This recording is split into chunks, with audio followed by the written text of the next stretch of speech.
Group, Richie Merzian.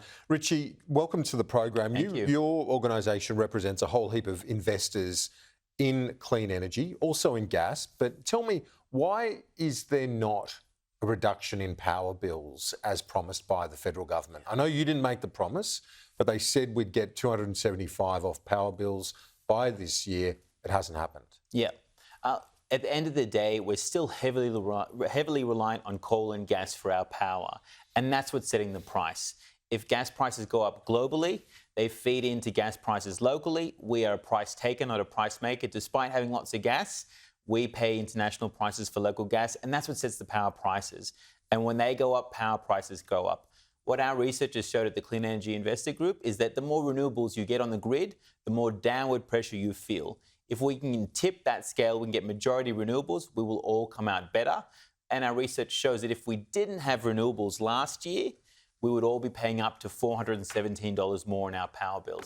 So renewables are putting downward pressure, but it's gas and coal that are setting that price, and that's why the price keeps going up. Because at any point in time, it's the price of the most expensive input into the grid that sets the price across the board. That's exactly right. So the last contribution, if it's gas or coal, that's what's going to set the price. But why then, with increased renewables, are we not seeing a more sustainable reduction in price? Yeah.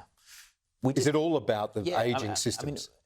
That's definitely one. Look, we just don't have enough renewables on the grid yet. The more renewables we have, the cheaper the power price will get. But you're right, that last bit of energy that you require, that's the price that you ultimately pay. That's being met by expensive gas right now. But we need that gas, don't we, to provide the stability of the system, because renewables aren't always available.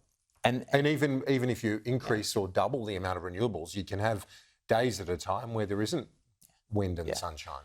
We need to build a grid that can actually provide that energy continuously. So we need dispatchable energy to complement the variable renewable energy. That's the role of storage, of big batteries, and we're seeing a lot more batteries come on the grid, and we need more of that storage. We need more pumped hydro as well.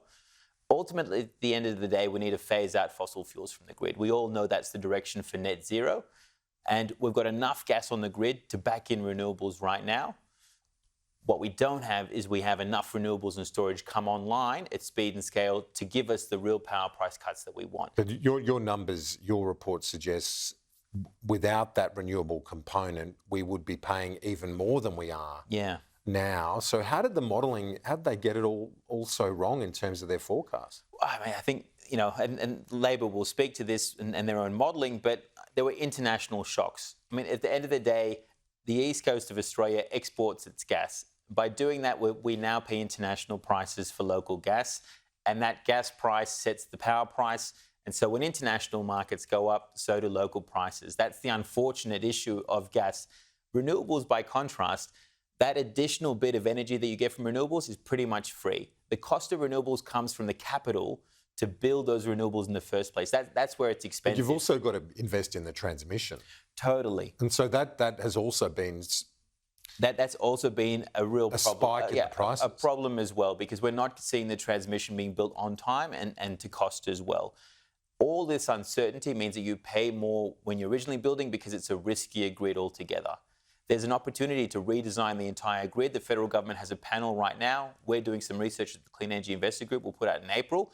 So we can reinvent the grid to provide that better certainty. But what we do know from our research is that last year, renewables helped push down the prices. If we didn't have them on the grid, we'd be paying $400 more. But it's fair to say that for the foreseeable future, gas is needed as a peaking capacity because we don't have the battery storage or hydro storage available for those days when the sun is not shining and the wind is not blowing. Gas will play a role in the grid. That's not in question. And to some extent, like clean energy complements gas right now. But we don't need to build any more gas power stations on the grid. Really, it's just sweating the existing assets out whilst we build more renewables and more storage. And that's what will ultimately bring the price down. If we rely on gas, we're going to keep paying high prices. If we get more renewables, we'll get less. Clean Energy Investor Group Chief Richie Merzian, thanks for your time. Pleasure.